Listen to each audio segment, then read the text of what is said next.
All right, thanks, guys. And following Thursday's sports wagering action, we're now 5-0 in our last 5 board member tier package bets on my website at brockpage.com. And if you want to access today's board member tier package bet, the link for that play is in the description section below. $1,000 bettors are up over $4,500 during that span alone. And just remember, guys, if you sign up for my board member tier package here today, you're actually going to get access to that membership every single day all the way through the end of April. And as a bonus, guys, when you sign up for the board member package, you're immediately going to get full access to all the cheaper memberships on my webpage, absolutely free. They're going to be included with your purchase. You're going to get access to every single bet that I give out on that website. Now, guys, we're also 2-0 in our last 2 $1.99 daily best plays on that very same website. And if you want to access today's $1.99 daily best play, the link for that bet is also in the description section below. And if you have no idea what I'm talking about, I'll explain a little bit more about it at the end of the video. But with that, guys, let's go ahead and dive into some Major League Baseball action. We're going to start off with the Pirates taking on the Cubs, 2:20 Eastern first pitch on Friday, April 22nd, 2022. Now, the Cubbies are minus 175 with the total at 7.5 runs. Drew Smiley for the Cubbies, Jose Quintana for Pittsburgh. Now, Quintana's off to a bit of a rough start here this season. 0-1 record and a 1.61 whip. Meanwhile, offensively, the Pirates are actually striking out an awful lot at the plate. They're actually amongst the worst in the National League in strikeouts per 9. Now, they're taking on a Cubbies pitching staff who averages nearly double-digit strikeouts a game themselves, so doing a good job punching batters out. Of course, Drew Smiley comes into today's ball game with a 1-0 record and a .83 whip. Now, equally as impressive, Smiley's yet to allow an earned run thus far in the season. Meanwhile, offensively, when these guys are up to bat, Chicago's had little problems putting runners across the plate. The Cubs are currently in the top 10 in the majors in runs per contest. Now, total-wise, 5 out of Chicago's last 7 at Wrigley got over the line.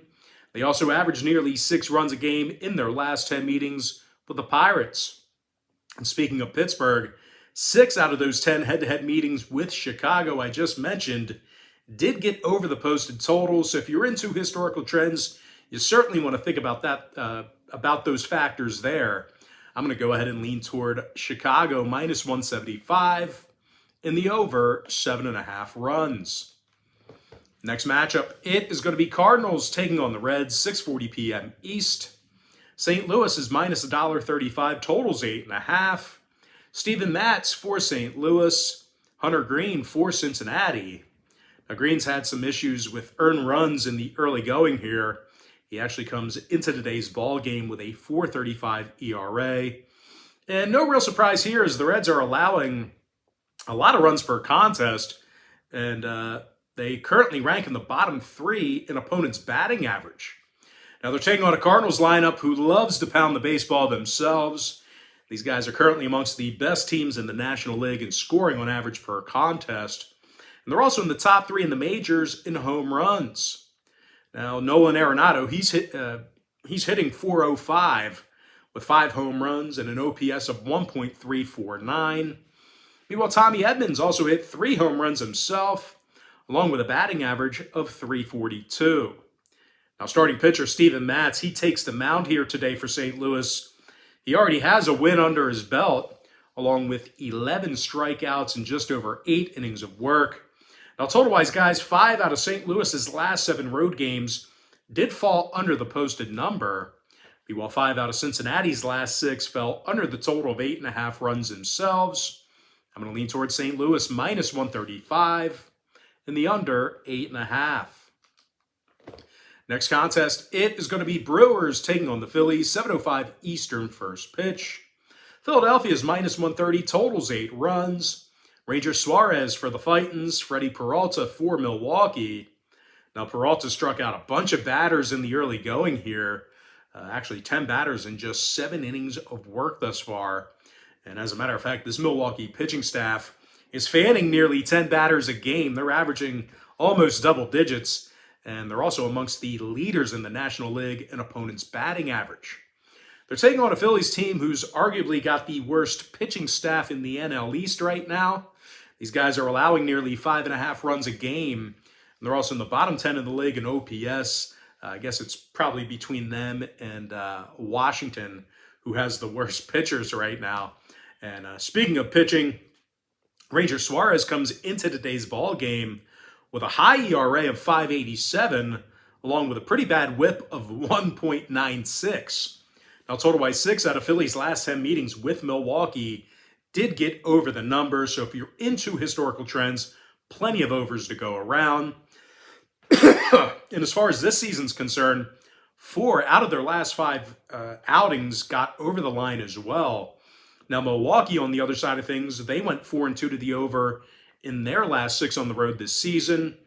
I'm going to lean toward Milwaukee plus $1.10 in the over 8 runs.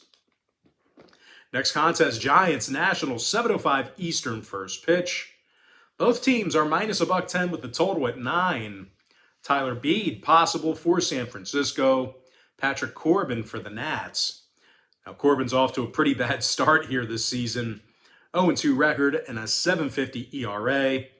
Now, Corbs has also walked 8 batters already and has a very high whip of 2.08. Meanwhile, offensively, this Nationals ball club certainly doesn't hit for power. They're actually in the bottom 3 in the bigs and homers, and they're also amongst the worst in the National League in OPS. No real surprise there. Those two stats kind of go hand in hand. Now, they're taking on a San Francisco pitching staff who really tends to shut down their opponents. These guys have been very good. Actually, over the past couple of seasons, they've been lights out. But as far as this year's concerned, San Francisco's leading the majors in fewest home runs allowed per 9. They're also giving up only 2.7 runs a game, so you really got to have some good pitching if you want to outduel these guys. Now, Tyler Beede comes into today's contest with a respectable ERA of 3 flat. When it comes to the number in this one, San Francisco is currently 8-5 to the under for the entire season. No real surprise there, as these guys have just been dominant with regard to pitching. Meanwhile, Washington on the other side, they saw 6 out of their last 8 at Nationals Park fall under the posted total themselves. I'm going to lean towards San Francisco minus $1.10 and the under 9 runs. And with that, guys, we're going to jump into our quick pick recap. Powered to you by my website at brockpage.com, where we are currently 5-0 in our last 5 board member tier package bets. I like Chicago Cubs minus 175 over 7.5. St. Louis minus 135 under 8.5. Milwaukee plus $1.10 over 8 runs. San Francisco minus $1.10 under 9. As far as all the other games go across the league, I like Cleveland plus 1.5 under 9 runs. Tampa Bay minus 135 over 8.5. Colorado plus 1.5 under 8. Miami plus 1.5 over 8. Chicago White Sox minus $1.10 under 7.5. Toronto plus 1.5 under 8.5. LA Angels minus 185 under 8.5 runs. Seattle minus $1.30 under 7.5 runs. San Diego plus 1.5 over 8. New York Mets minus $1.25 under 8.5. Before I give you my next and final free pick for the video, one final reminder that we're also 2-0 in our last 2 $1.99 daily best plays on brockpage.com as well. And if you sign up for our $1.99 daily best play here today, you're going to get full access to that membership every single day, all the way through the end of April. I'm going to lean toward Oakland plus $1.15 and the over 7.5. And with that, guys, that's going to do it for me. Don't forget to check me out on brockpage.com. Now, if you guys do end up getting a membership here today on my website, just keep in mind, you're going to get billed the day you sign up and then the first of every month following that. So if you do end up getting a membership here today on brockpage.com, you're going to get access to that content every single day all the way through the end of April. I always tell folks in every single video, the earlier in the month you sign up, the better. And guys, if you want to get access to every single bet that I give out on that website, you're going to want to sign up for my board member tier package. But most importantly, guys, got to thank you for joining me right here on YouTube. Really hope you enjoyed all this great free content, all this great free information. And with that said, guys, happy Friday to you. Best of luck to you. I look forward to seeing you later on today on my website. Oh, one more thing. I forgot to tell you. If you're wondering what the difference is between what I do here on YouTube and what I do on my website, well, what I do here on YouTube is I'll handicap the entire slate of games in any given sport, side, and total. And what I do on BrockPage.com is I actually share with you which one of these free YouTube picks on my channel that I'm actually betting on personally. So I just wanted to clarify that and just kind of give you an idea as to what the difference is between what you're watching here and what I do on my website. If you watch me every day, you certainly don't want to miss out on the bets I'm giving out on BrockPage.com. They go hand in hand. You don't want to have one without the other. If you're watching my videos every day, you're going to want to get my personal bets every day. So anyway, guys, happy Friday to you. Best of luck to you. And I look forward to seeing you later on today on my website at BrockPage.com.